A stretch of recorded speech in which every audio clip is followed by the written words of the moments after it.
Cuando nosotros nos encontramos con un periódico, nos encontramos con una serie de elementos que son importantes a la hora de analizar cada una de las noticias. Por ejemplo, ¿qué fuentes tiene la noticia? ¿Qué titulares tiene? ¿Qué noticia y qué información se da? ¿Es de enviados especiales o es de agencia?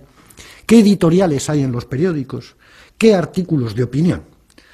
Por ejemplo, digamos respecto a las agencias que, sin irme muy lejos, entre los imperios mediáticos, Harsan, Murdoch, Berlusconi, Bertelsmann, más las agencias, AP y UPI en Estados Unidos, la Reuters en Inglaterra y France Press en Francia, controlan aproximadamente entre el 80 y el 85% de las noticias que se producen en el mundo y cómo se transmiten también. Es decir, la batalla de las ideas es algo que es fundamental para la clase dominante.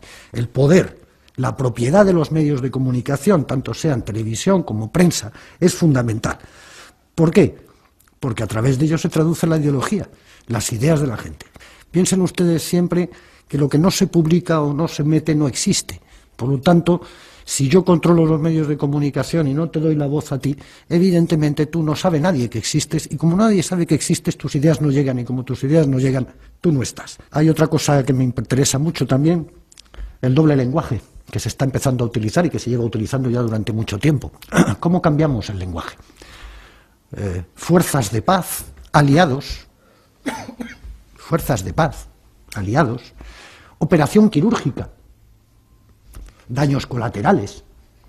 Todas estas frases, palabras bonitas, que nos alejan de la realidad, que nos hacen fácil el decir que, bueno, han matado unos soldados nuestros, no importa, son daños colaterales. Tú ten en cuenta que el periodista trabaja para la empresa, no para el público, trabaja para la empresa. Y la empresa le exige no solo rendimientos, sino una determinada forma ideológica. Y si no, te echo.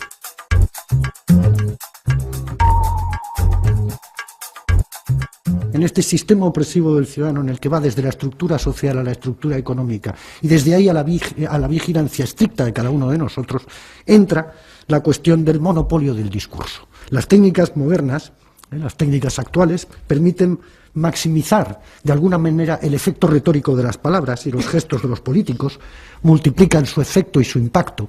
No es que el rey le haya dicho a Chávez una vez ¿por qué no te callas?, sino que eso lo hemos visto 300 veces repetido en televisión. Y eso es un machaqueo continuo sobre la neurona. Por lo tanto, yo estoy utilizando una maximización de lo que ha sucedido allí, ocultando evidentemente lo que estaba diciendo Chávez, que tenía toda la razón del mundo, pero daba igual, porque lo importante no es la razón. Lo importante es que el otro le mandó a callar. Entonces, esto era lo importante y había que reproducirlo 300 veces.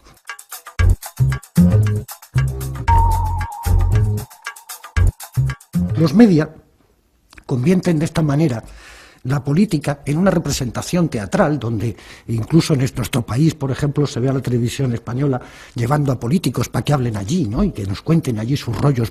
Y claro que los cuentan, pero claro, evidentemente tampoco pueden desentrañarse a sí mismos como lo que son, seres políticos, y por lo tanto quieren caer bien. Y como quieren caer bien, tienen que manipular de alguna forma la escena teatral que se les presenta.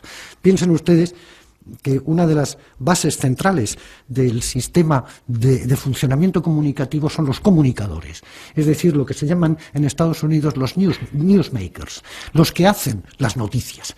Es Hermida con aquella voz, que aquella onda, es los periodistas que te cuentan una cosa mientras cruzan las piernas elegantemente, es un tipo de funcionamiento en el cual tú estás más atento a la representación teatral que a lo que realmente se te está contando.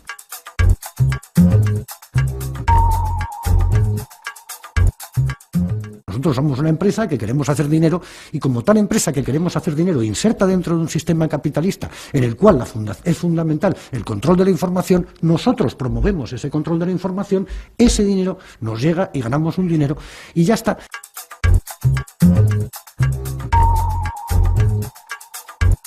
La batalla por la información se gana siempre al principio.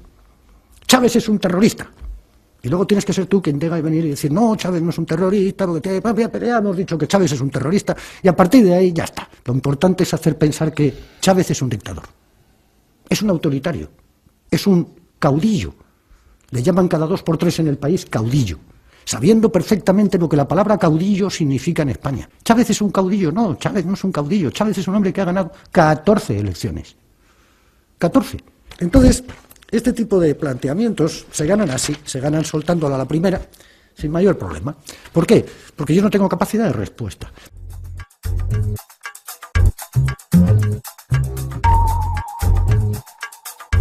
La pelea ideológica y la pelea comunicativa es un aspecto más de la pelea que hay que llevar contra este sistema en el cual, repito, todo está basado en el control del ciudadano y el control del individuo. Porque el objetivo de todo esto es cómo conseguimos el poder.